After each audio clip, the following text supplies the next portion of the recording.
अस्सलाम वालेकुम viewers, welcome to his बास कुज़िन। आज हम पकाएंगे इमली और खजूर की खट्टी मीठी चटनी। सबसे पहले हम लेंगे एक पैन जिसमें मैं डालूंगी तकरीबन 100 ग्राम भीगी हुई इमली, जिसका मैंने पल्प निकाल लिया था और बीज मैंने अलग कर दिए थे। उस पल्प को अब हम पकने रख देंगे। इसमें हम ऐड करेंगे तकरीबन आधी चाय का चम्मच पिसी हुई लाल मिर्च, तकरीबन दो चाय के चम्मच हम इसमें ऐड करेंगे कुटा भुना ज़ीरा। आप चाहें तो एक बड़ा खाने का चम्मच भी डाल सकते हैं इसमें। साथ साथ अब हम इसमें ऐड करेंगे आधी चाय का चम्मच नमक,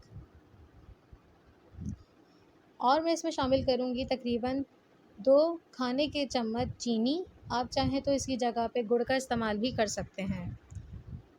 इसके बाद मैं इसमें डालूँगी तकरीबन 5 से 6 अदद खजूर, जिसके मैंने बीज अलग अलग कर दिए थे।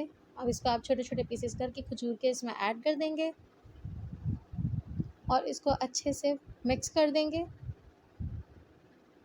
अब आपने इसको दम पे पकाना है।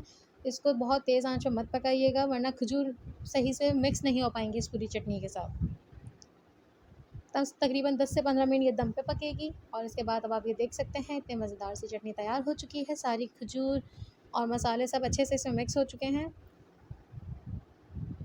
अगर आपको मेरी रेसिपी अच्छी लगी हो तो मेरे चैनल को ज़रूर सब्सक्राइब कीजिएगा, बेल आइकन को दबाइएगा। मिलते हैं अगली वीडियो में। अल्लाह हाफ़िज़।